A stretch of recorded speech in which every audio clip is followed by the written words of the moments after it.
mentioned, Kirby, I'm going to do just a couple announcements. We are now live. All right. Thank you, Elena.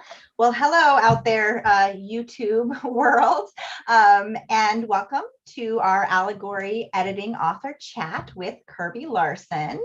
And I know that you all have come here to hear from Kirby, but if you'll bear with me, I just have a couple quick announcements. So I'm Andrea Karen Nelson, and I'm the founder of Allegory Editing. And Allegory Editing is a place where writers thrive. We provide developmental editing, we do writers workshops, we have industry expertise, we provide coaching, querying and submission prep, and we've just added on copy editing and proofreading. So we're really excited to be able to offer that service as well. And of course, we have author events like the one you're at today. We have a couple of upcoming online live writers workshops. On November 17th, one of our editors, Christine Pinto, will be doing writing distinct character voices. So she'll be giving an in-depth look at practical strategies to infuse each of your characters with a distinct and memorable voice.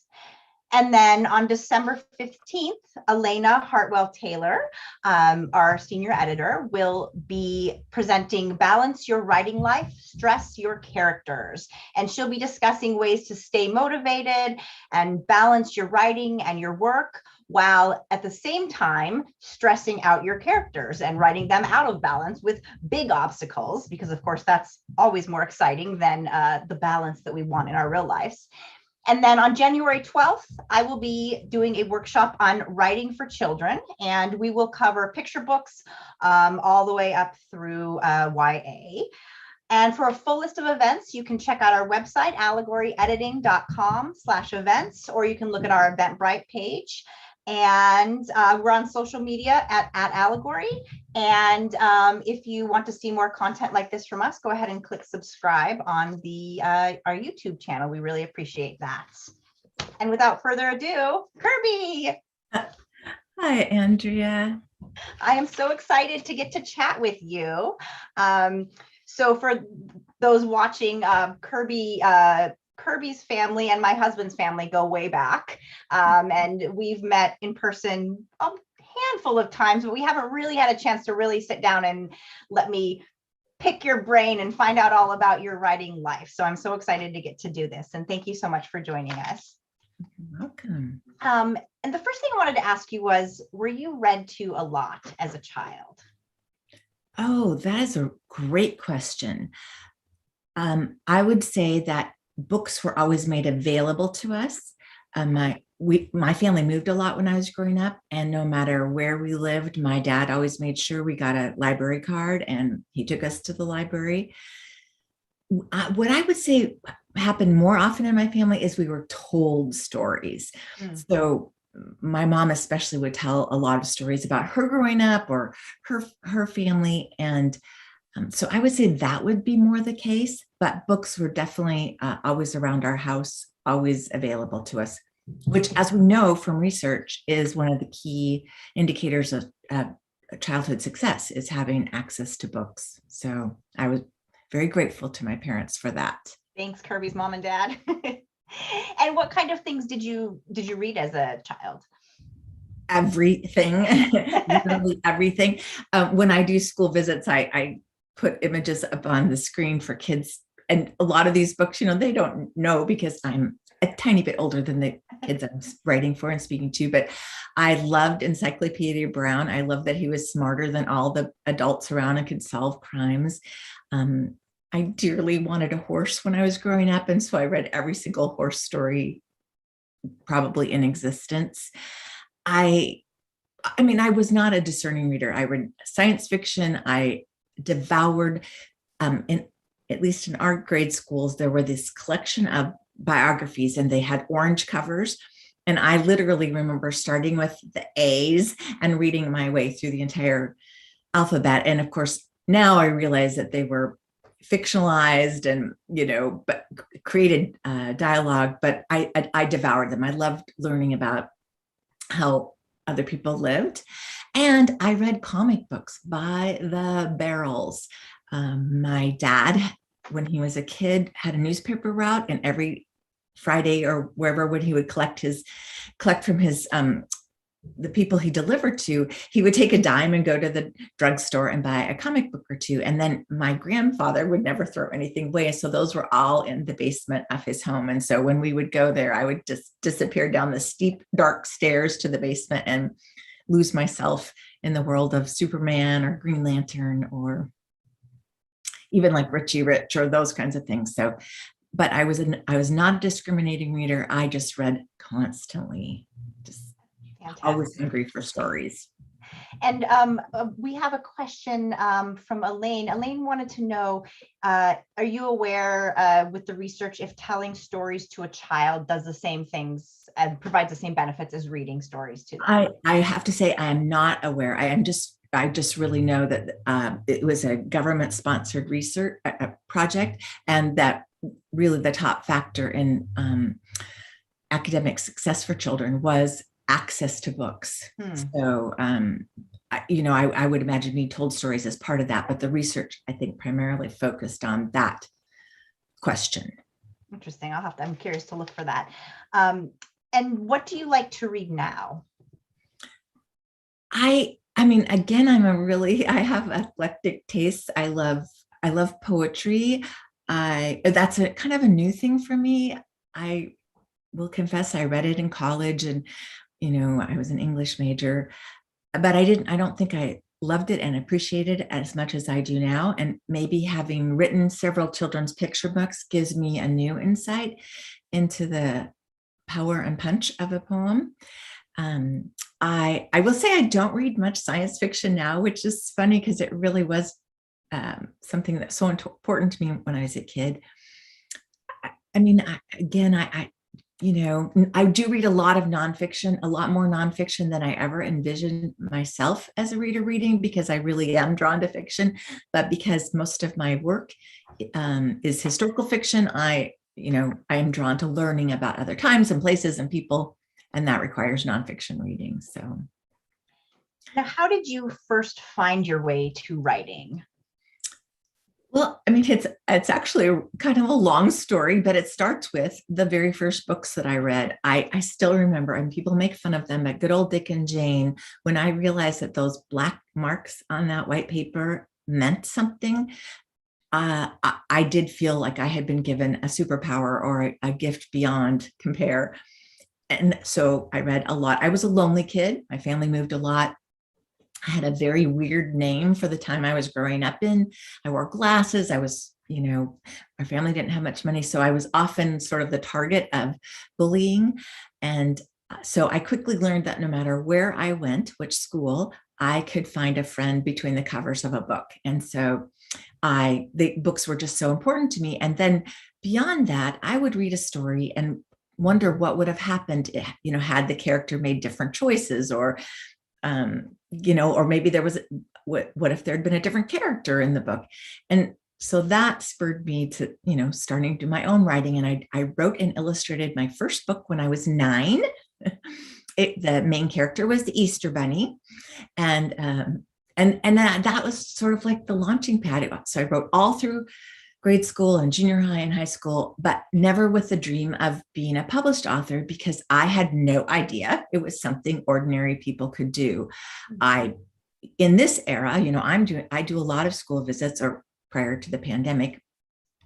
So I know that a lot of kids now get to meet authors, whether at their school or at a bookstore event, but that was not the case for me growing up. And so the only way I knew you could be a writer was to be a journalist. And that's what I majored in college.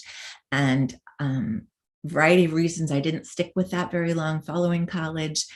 And I got married, and I helped my husband launch his own business, and we had a family. And when I started rereading the books I love to my kids, I remembered that pleasure of creating stories, and I decided I was going to take a deep dive and try it myself. So, I have to laugh, because I think from the very day that I decided I wanted to write children's books until I had my first publication was 3 years, which honestly was pretty quick for that time and for the quality of writing I was doing at that time. So I had a lot to learn. I'm still learning. And that actually is a great segue to my next question. And you'll have to correct me if my facts are wrong, but I believe you were 40 when your first book was published, if my math was right. Yep. About. And then, but it wasn't until your 50s and things really exploded with Hattie Big Sky and your Newbery honor with that. And that personally has always been really inspiring to me, you know, as someone who has young kids and is toiling away every second I can, and, you know, just to see different trajectories. And so I'm wondering if you could talk a little bit more about that, but also I'm specifically wondering, is there something you feel like you brought to your writing in your 40s and 50s that wasn't something you possessed in your 20s? You know, that's a really great question. And of course there would be, because I was just not the same person. I had, you know, broader life experiences. I mean, so of course I was a different person. One of the things I love though about writing is that age has so little to do with it. And honestly, even experiences don't have a ton to do with it, but they do have more to do with it than age. And so I have seen moving books written by 8-year-olds and read fabulous books written by, you know, 88-year-olds or 98-year-olds. So I do love that age plays such a small role in this this particular career. But I do think that, you know, there is something to going out and living life. I mean, truthfully, one of the things I learned is how to be disciplined without, you know, once you leave college or once you're leaving a career where there are deadlines someone else is making for you, it really is all about figuring out how you can be stern with yourself and get yourself to work. And I'm not sure I would have had that stick-to-itiveness when I was younger. I mean, probably somewhat, but not as much as I did when I was 40. And then of course, then you get this sense of urgency because you know you're not going to live forever. And so you really do want to work. And so the invitation to go out to lunch with a friend is not as tempting because that might mean that I, you know, won't finish this book in the time frame I'm hoping to. So. And I don't know about you, but something about being a mother, for me at least, showed me how precious that hour is that you have. And you're more likely to stay focused. At least. I will tell you, I think I was far more productive during those years when I was balancing getting everybody out the door in the morning and that kind of thing than I am now. But, you know, that's, you know, life's rhythm too. So. Now we have a great question that just came in from Courtney. Courtney asks if you kept all the stories that you wrote as a child. I did not, Courtney. So you have to remember, I said our family moved a lot. And so, like, you know, I'm not going to say that my parents didn't value, they were very proud of us, all of us, whatever we created, but you just physically couldn't always move all that stuff. So we have one or two, I have one or two, I think I have a poem I wrote or a little story I wrote in junior high and a couple of poems I wrote in high school. And then my mom did save the little Easter Bunny book, but that's about it. Yeah. And I'm so envious of writers who, for example, kept diaries and journals when they were young, something I never did, and then have those to look back on now. I feel like that, you know, be a great way to help you get back in touch with that you at 10 or 8 or whatever. Now, you have, I've read, I believe it was on your website, you said that you used to be someone who hated research. And I believe you may have mentioned a teacher in the past. And now, of course, you write historical fiction, which obviously involves a lot of research. So tell me about what changed for you and how you view research now. And would you ever have pictured yourself writing historical fiction? Oh gosh, no, I never would have pictured myself falling in love with that. It wasn't that I hated research so much. I really hated history because the way we were taught history was to memorize facts. And I never understood that the key component of history is the story part. You know, things are changing, have changed, but you know, we didn't have the breadth or the depth of information or just a way of thinking about educating people. And so I never knew that history was really the story of people like me, ordinary people. I mean, of course, more famous people too, but that's an equally important part of history. And I'm also very nosy. And so I didn't realize like I would be able to read people's letters or journals or what diaries. And of course, those people were no longer living. So I'm sure they didn't mind too much, but I just never realized that it was going to be so much about people that, and I am completely compulsive now. I will research to find out, everything I need to know, and feel very frustrated if I can't resolve something satisfactorily through research. So how do you approach research for a book? Do you tend to do most of your research before you put anything on the page, or is it more embedded in the process? I would say probably like 30 to 50% of the research I do before I really get started, because I want to feel like I can walk around in the world before I start putting my character in it. I heard a fascinating interview with, now her name just went out of my head, Maggie Shipstead, who wrote The Great Circle, which is, I think, nominated for a Booker or shortlisted for a Booker. She doesn't do that. And I thought, oh my gosh, that just made me anxious even hearing. But I feel like I have to know enough about the world. And then when I say world, I mean the time and place I'm writing about. And maybe it's because I wasn't a good student of history, but I don't always have that information easily accessed. So I do like to get myself very comfortable. And I research, when I say the word research, I know a lot of people might just go, oh, that just sounds terrible. But let me tell you what research includes, like looking for old atlases. You can, for example, I bought an atlas from 1920, so I could move my character through 1920s San Francisco. I buy old maps. I'm looking over there because that's where a lot of my research is. Photographs, music. I listen to music from a time period. I find cookbooks from a time period and try recipes. Some are wonderful, some are horrible, especially some of the ones from the World War II cookbooks where people were trying to deal with fewer products available.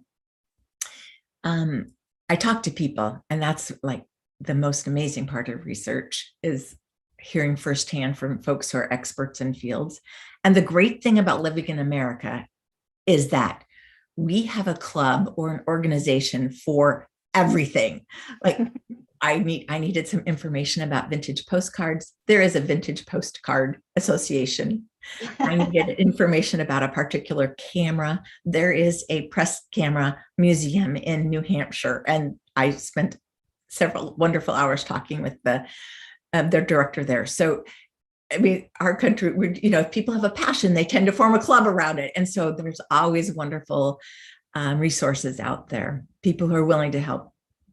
And that's been another amazing thing, is how generous people are when sharing information. Do you find people get excited to find out that they're excited, or just, like they feel a tiny bit invested because they've helped you figure out this thing.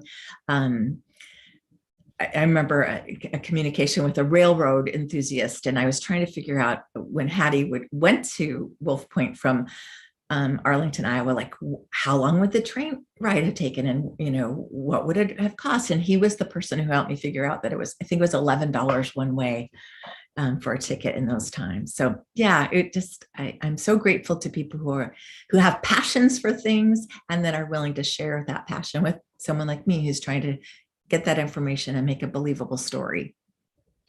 And now, are you actually, let me back up. Where do you find your inspiration and your ideas?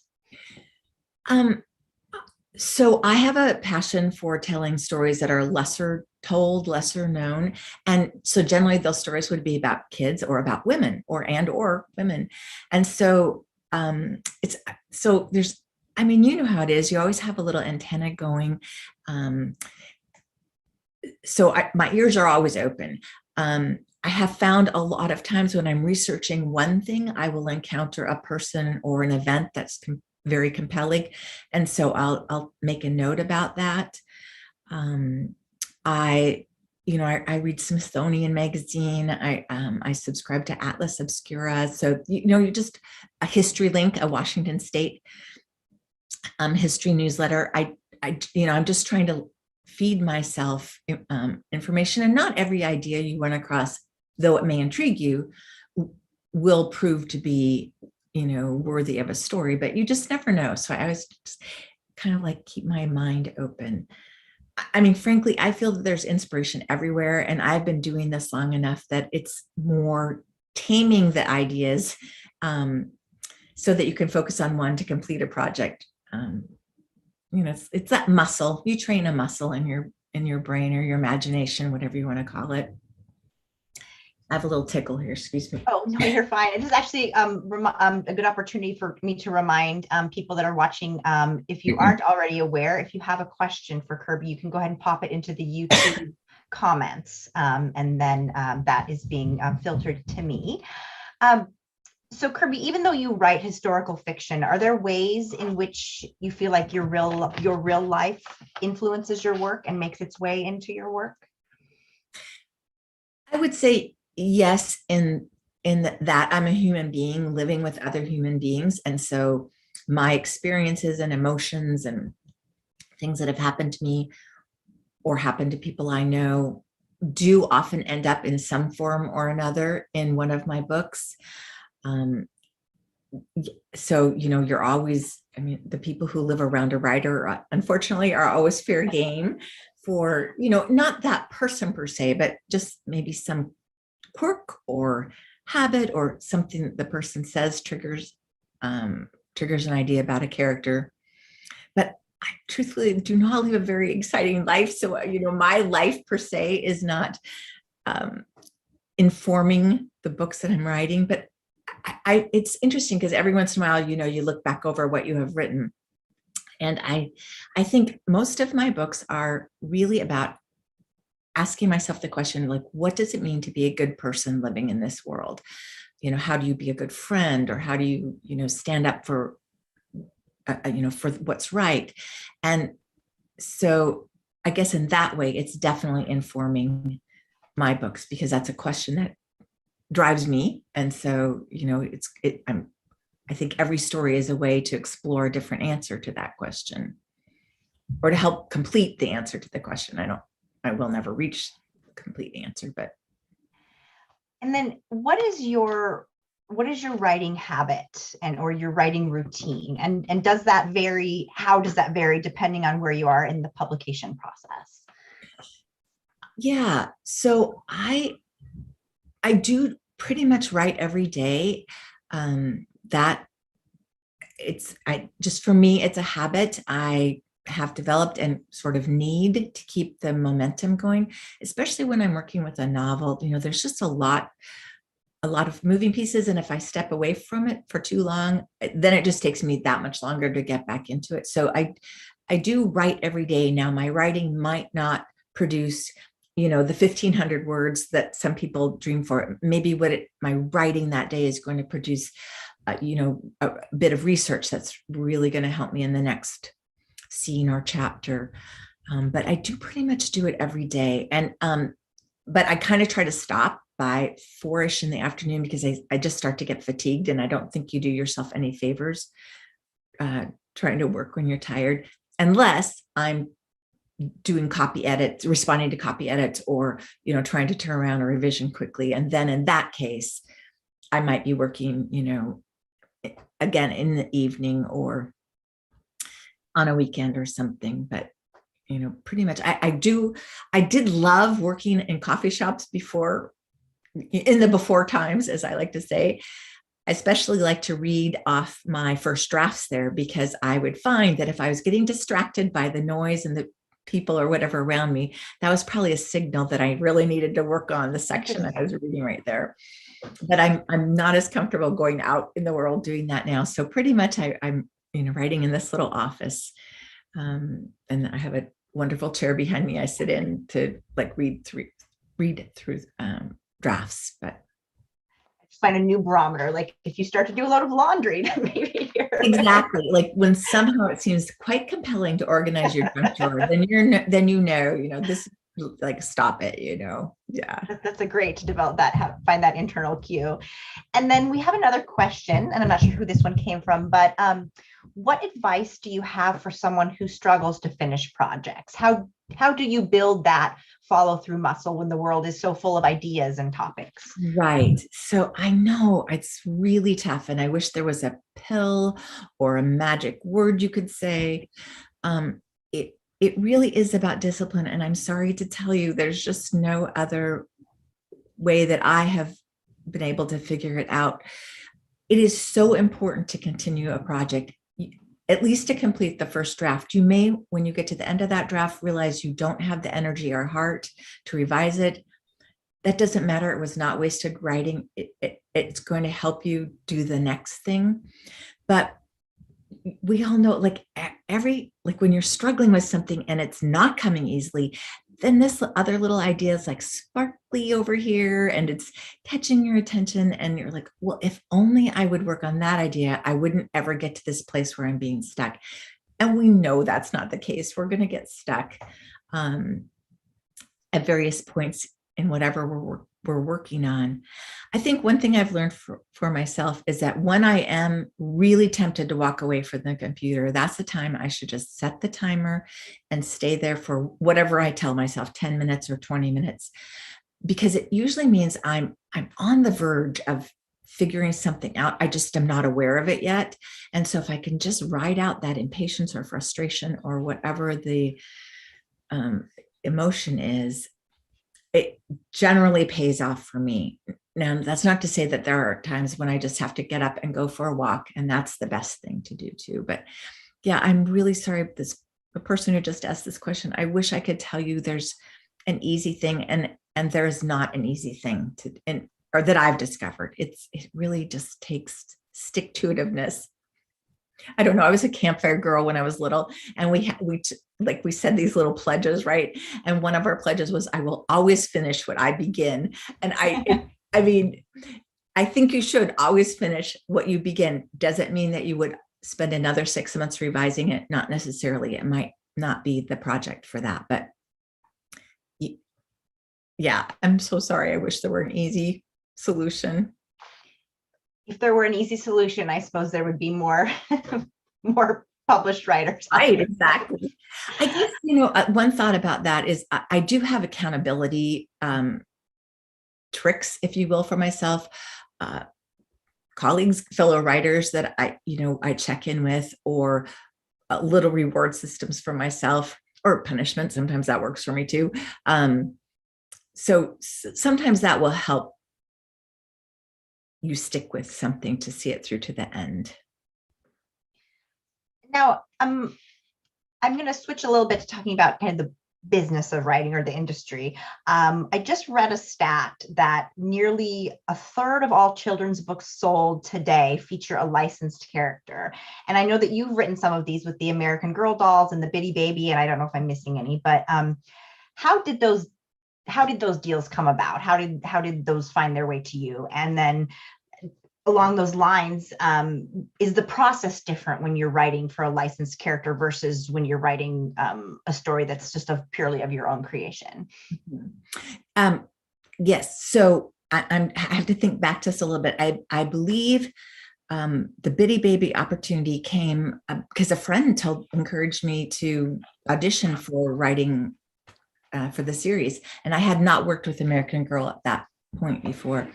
And so I auditioned, and my work was selected. And then I think for the books I just did with them, they came to me because it set in World War II, and I have like 6 novels set during that time period. So it seemed like a good fit. The process is very, very different because they own, everything. Though I did get royalties on both sets of those books, thanks to my very aggressive agent. I can't speak to other licensing agencies, so I can only tell you about my experience, but you are dealing more with committees.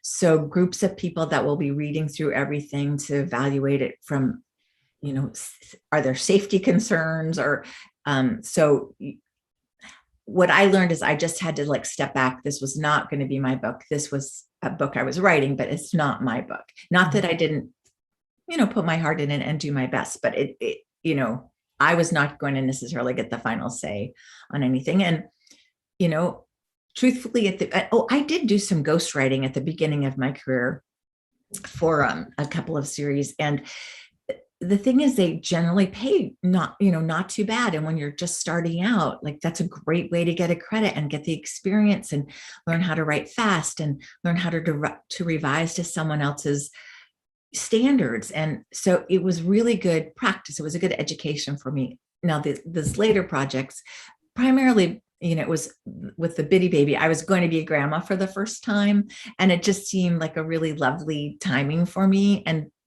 they were great people to work with. The in-house people I worked with at American Girl were, kind and encouraging, and I really enjoyed working with them. I did not enjoy hearing from their lawyers or the other echelon people with, sometimes comments that just would, like, okay, I can't believe someone worried about that. But so I didn't enjoy that part of it. But it is definitely a way, I mean, when you're a writer, you need to find a way to make your living, so some people work a day job.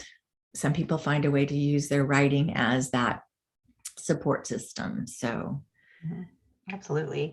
And now you mentioned writing with I think the word you used was committee. And I know that I read for your American Girl doll books, Nanea, I think I'm saying that right.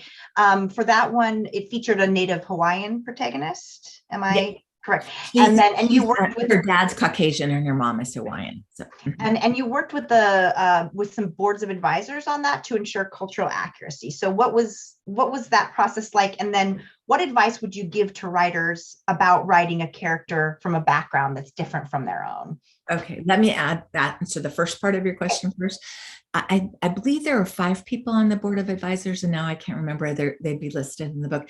They could not have been more gracious and just eager to help me understand. And so when I got something wrong, I really did have someone able to tell me, this is what you got wrong and why. And I mean, thankfully, there weren't too many of those instances, but I was so grateful for they cared as much about the character and her story as I did in the end. Mm-hmm. And so their work really helped me not make any false steps. And they were just an incredibly caring, giving group of people. And I've only met one of them in person. The others, they were in Hawaii, and we never had a chance to meet face to face, but just, they were just really a wonderful resource for me. And I'm incredibly grateful to them. As far as advice about writing a character outside your own experiences, Andrea, to tell you the truth, that is just the question of the hour, isn't it? Mm-hmm. I would not take on Nanea today. I mean, and that book was only a few years ago. I wouldn't do it. Mm-hmm. I do good research. I am a human being, but there are limits to what I can understand about another culture. And you don't always have the opportunity to work with a group of people who can help guide you and keep you from falling into the, making mistakes. So it is, I mean, I think the question everyone has to answer for themselves, but I think the children's book publishing world is really looking hard to find that term, own voices, or, someone writing from their own culture, themselves. So I think, things have really changed, and a lot for the better in that regard. But, that was a little bit, even just a few years ago when I was working on, well, I guess it's been like 5 or 6 years ago now. Things have really changed dramatically. And I mean, I was just reflecting, I have a writer friend, Angela Cervantes, and she just did a doll for the American Girls, the historical dolls. And she posted something, I think it was on Instagram, and the doll, she said, look, I'm twins with the doll. And she looked like the doll. And I think that's really important for little kids to be able to see themselves, not only in the literature, but in the people who are creating it. Mm-hmm. So absolutely. It is definitely changed and changing. Right. And then you mentioned your agent a moment ago, and that brings me to a question we got from Suzanne. Suzanne wants to know about your querying experience and how you found your literary agent. Okay. Suzanne, you're not going to like this answer. So I've been doing this for a really long time. And when I was writing Hattie Big Sky, I actually sold it to an editor I'd had a connection with before. I was unagented. I really don't know many people that can do that. Nobody would have looked at me. I know this. Nobody would have looked at me with my publishing background until I got the Newbery honor. Like that, people are willing to talk to you then. And I actually researched and interviewed, I think six agents. And then I flew to New York and I was able to meet with, I think I had narrowed it down to 3 at that point. And all, professional, wonderful people. My friend Jenny Holm, who's also a children's book author, also a Newbery, multi-Newbery honor winner, said, Kirby, look, if you're going to New York, you have to go have lunch with my agent. You have to at least meet her because you would love her. And it's like, Jenny, I've done my research. I have it down to these 3 agents. Don't confuse me. And she's like, no, you have to. And she was just so persistent. So I think my last meeting was with Jill, and it was, talk about love at first sight. She was exactly what I needed. I can talk with her at any time. She has my career interest at heart, not just this particular book or this project. She's willing for me to take as long as I need to create something. And she is very aggressive on my behalf, assertive on my behalf. And as I mentioned earlier, she has gotten me better royalties, better advances than I certainly would have ever gotten on my own. So yeah, and I wouldn't say that there's no way to get published without an agent in this current market, but it would be awfully difficult. Like I think you would need some kind of special connections or something. And it's worth it for the 15% that, you've got someone who's really helping you evaluate career moves and listening for opportunities, talking you up at every chance. So yeah, it's a very important decision. And you have the rarer experience of being with the same agent then, because that's not the case and that probably has a lot to do with the fact that you were in a position to be somewhat choosy when you were. Yeah. Now I will say I did have an agent prior to Jill. Okay. Well, I actually had 2 agents prior to Jill. One really early in my career, and it was just too early. I wasn't ready, and I just wasn't ready. And so that was a amicable parting of the ways. The second agent I adored, had a lot of Jill's personalities and philosophies. She had envisioned that her career, that the children's and young adult portion of her portfolio would be like the focus of her career. But just through, a series of events, she ended up primarily with a stable of adult authors. I was her sole kidlit person. And, it was just difficult for her to keep abreast of like the one-off kind of needs. And again, it was an amicable, sad, but amicable parting, because it wasn't a good fit at that point anymore. Her career didn't go the way she had envisioned it was going to go. So then I was a big gap of time before I did have an agent, before I connected with Jill.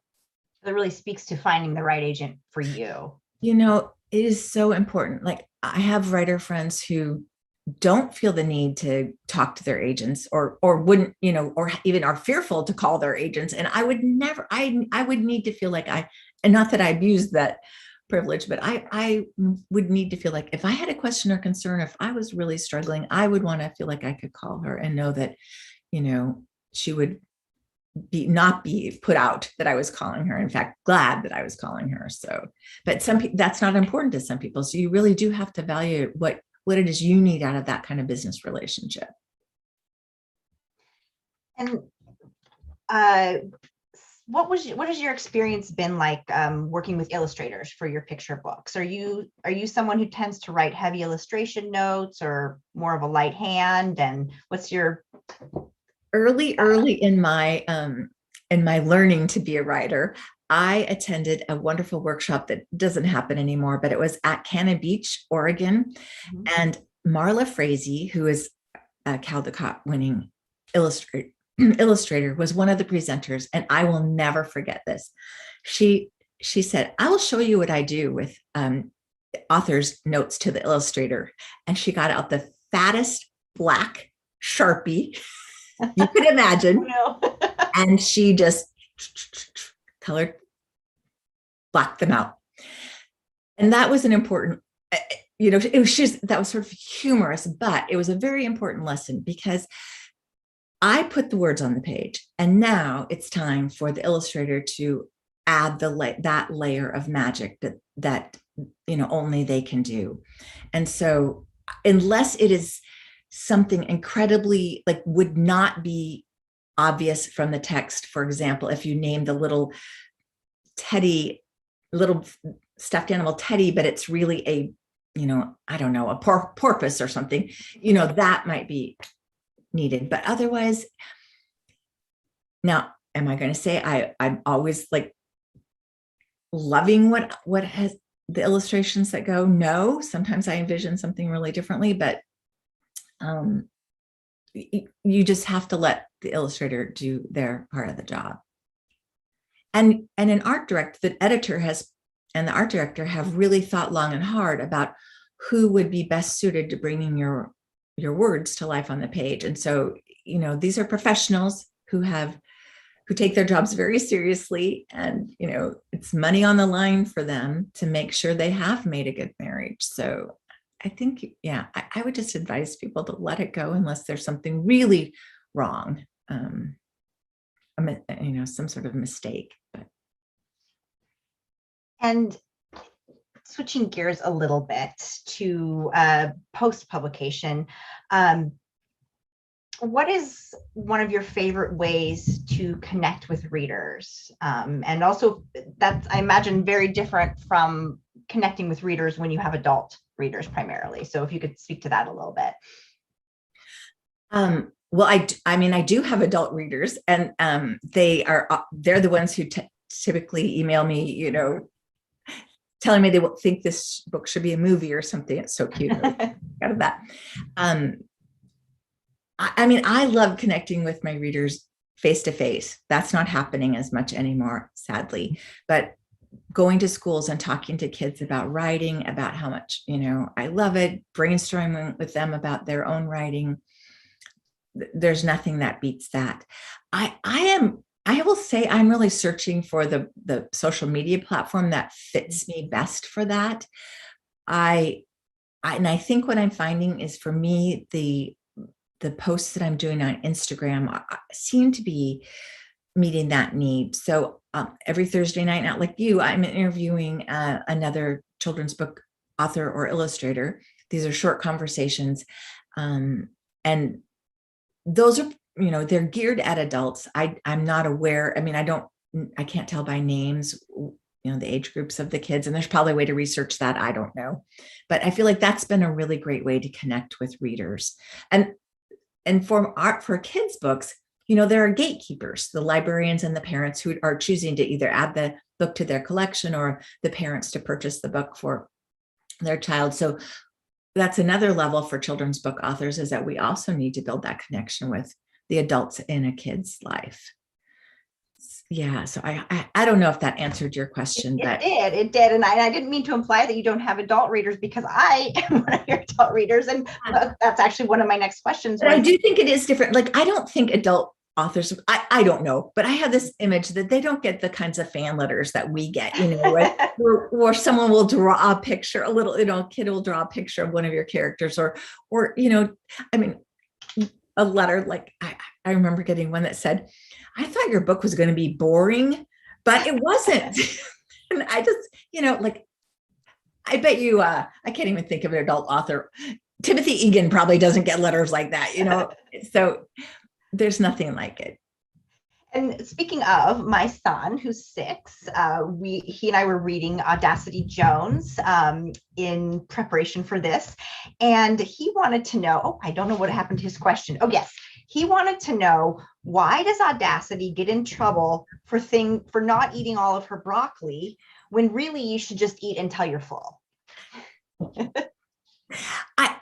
I know. Isn't that so, August? It's just sort of being silly. One of the things you can do when you're writing a book is you can just have fun with it and create a situation. I was trying to show her in a situation where what she loved most was reading, and so she had to do something naughty to get herself sent to the punishment room, which is what Miss Maisie calls the library. So it just seemed to me kind of a funny way to think about, if you ate all your broccoli, that would be, something to be punished for. So I don't know. I just got a kick out of it. As did we. And now when I read Hattie Big Sky, I read it to my grandmother, and her family was a homesteading family in Montana. And for those watching who aren't familiar, Hattie Big Sky is about a young girl who homesteads in Montana. And when I read it to my grandmother, she had dementia, and it was at the end of her life. And it brought about a really unexpected connection with us, where a lot of stories came out that hadn't been heard in my family yet. And writing historical fiction, I'm wondering if you have that experience often of hearing from readers and your books bringing up memories for them or helping them connect to their past in new ways. Absolutely. That was one of the most pleasant surprises of writing that book, just the connections. I mean, I still, no kidding, and still, that book came out in 2006, I think. I am still getting weekly emails from someone who's just discovered it, which is lovely, but also has some connection or some way that mirrored something that happened in their family. And it's I mean, I love knowing that. And I do call Hattie my love letter to my own grandmother, who was suffering from dementia. And so talking about the past was a way that we stayed connected. Just, it sounds like similar things that you were discussing. So yeah, it's incredibly rewarding to know that, well, I mean, for example, it was the book, it was like, we have Seattle Reads. So it was Montana Reads. So everyone read that book when it first came out. And then a school district in Kentucky, of all places, picked it to read for their district-wide read. And so, people would, especially after those 2 events, really sharing things with me that had happened in their family, and I just can't even tell you how rewarding that is to know that, someone connected enough with your story to take time to email you or write you a letter. And then not only that, just to be vulnerable and share how it reflected something that happened in their own family. It's really, really affirming, really, it just fills my heart.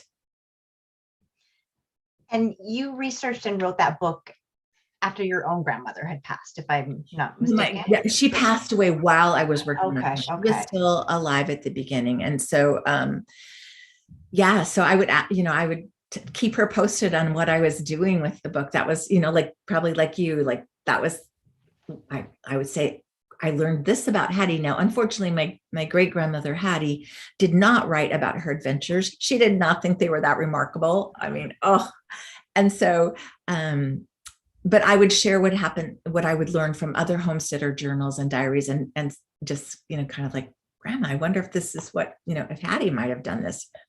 And yeah, so that was part of that whole process as well. And then back to kind of the business side of things, we have another question that came in. Suzanne is wondering how you build relationships with the gatekeepers, librarians, teachers, parents. Yeah. So again, I mean, this is a different world that we're living in right now than when I was, promoting those books, initially. So go to conferences. I would do school visits. That was the best way to befriend a librarian. I was advised early on that Twitter was a great way to reach teachers. And so that's why I launched a Twitter account. I think everyone has to choose for themselves which social platform works best. But I do know that teachers still use that for a lot of their, professional development, their own personal development. I think, chatting with people at bookstores, or, making sure that you answer every email or fan letter that you get. I do take that very seriously. In fact, it's really heartbreaking.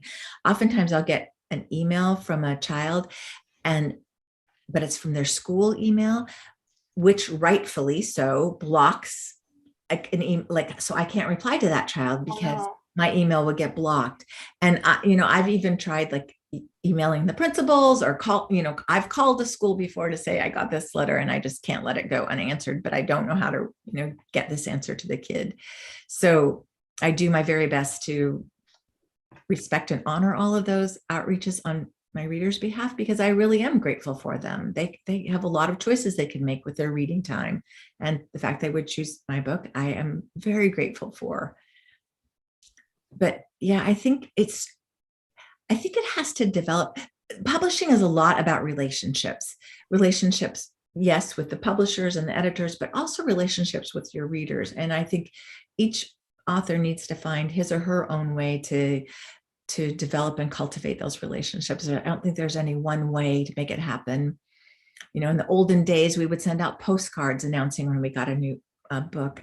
That doesn't happen much anymore. But so, you look for other ways to make sure you keep the people who really loved your books informed that you've got another one coming out. So, and then that's a trick.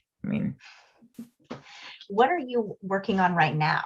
Or if you're willing and able to share. Yeah, so I am really excited because I started my career writing chapter books for August's age group, first and second graders. And I have a little series coming out from Candlewick in 2023. And I just finished the second book in that series. Finished the revisions. I just sent those back to my editor after I got her comments and processed her comments. There's that. This has been a time of trying new things, right? This, being home a lot.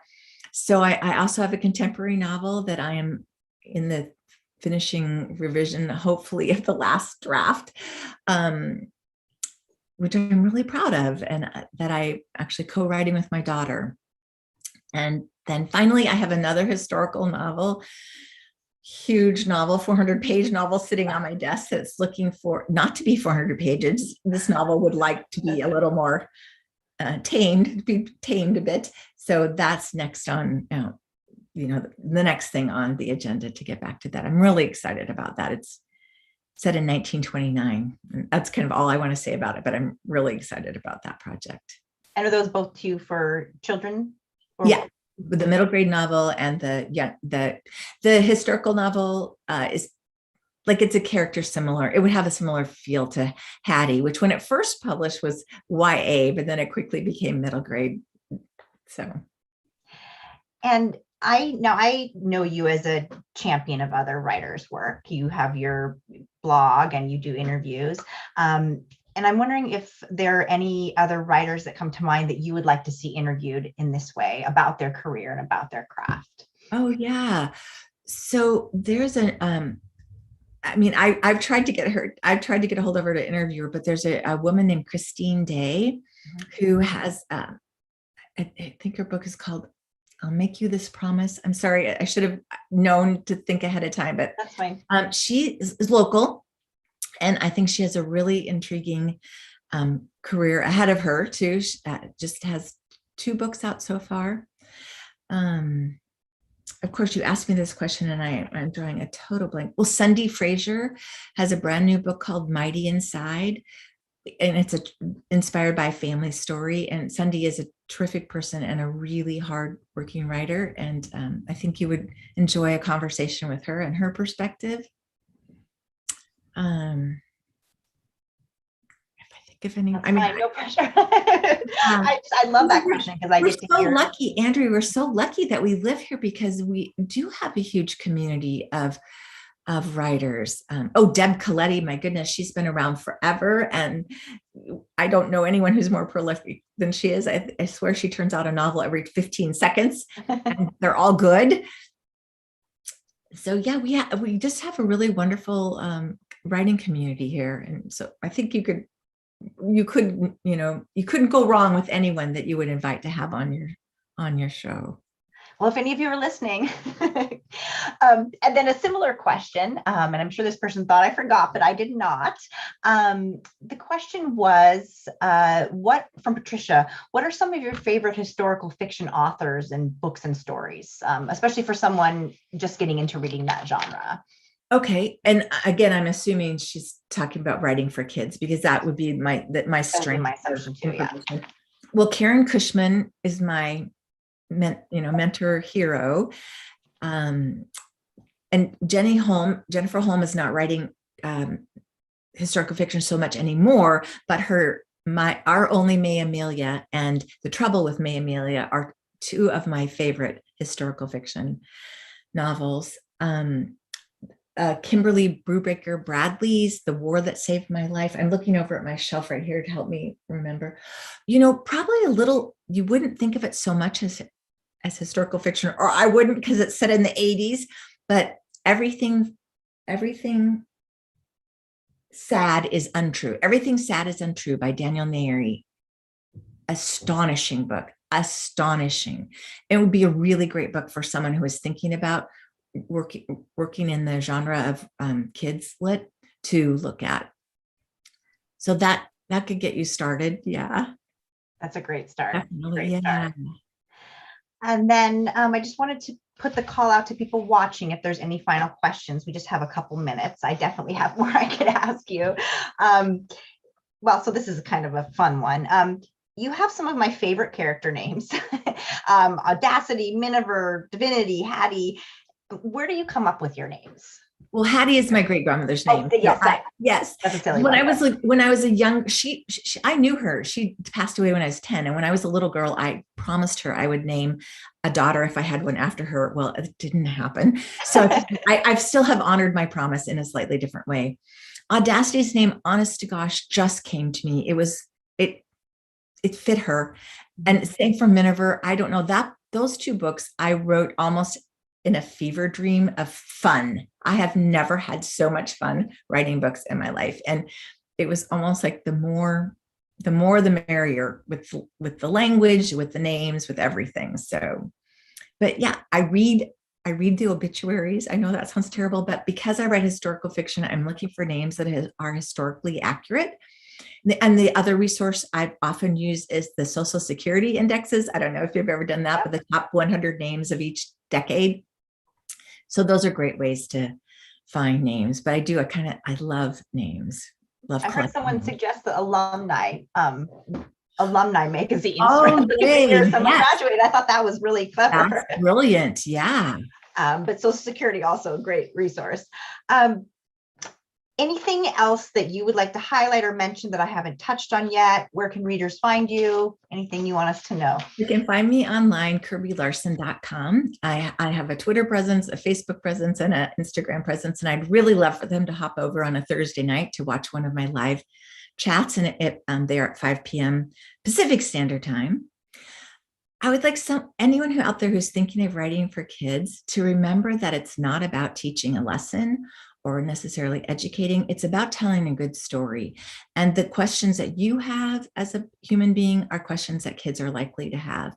The challenge is you have to find a way to convey the questions in a setting and through a character that a kid can connect with. So, you have to leave your adult hat behind when you sit down at the computer or sit down at your tablet or notebook or whatever to create a story about kids. But I think, just don't talk down to them, respect them enough to be honest, but realize, there is a limit to how much they can understand, and, be respectful of that and try your very hardest to explore within those confines. It is actually incredibly fun. It's a bit like solving a jigsaw puzzle. Like, I have these pieces, how can I put them together, to make sense for a kid reader?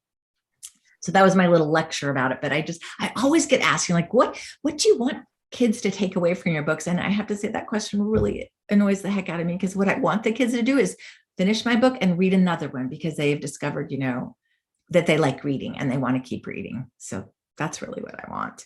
Well, thank you for answering a question that I didn't even ask, but should have. So that was fantastic note to end on. And here's Elena to tell us we need to stop talking now. But I just want to say thank you so much for joining. And this is a conversation I've been wanting to have with you for ages, and I'm glad we got to do it in this platform where we can share it with other people. I'm very honored that you invited me. Thank you so much. It's been fantastic. And I just wanted you both to know we did, we hit all of the questions that came in. We had wonderful conversation going on throughout. Lots of appreciation to both of you for being here. And, Andrea and I will make available your website and access to all of that with your interview as well. So if anybody missed that, don't worry. That'll be available on our YouTube channel as well. So we want to thank everybody for being here, and we're going to sign off. I'm going to quit the live on YouTube. So looking forward to seeing everybody at our upcoming workshop soon.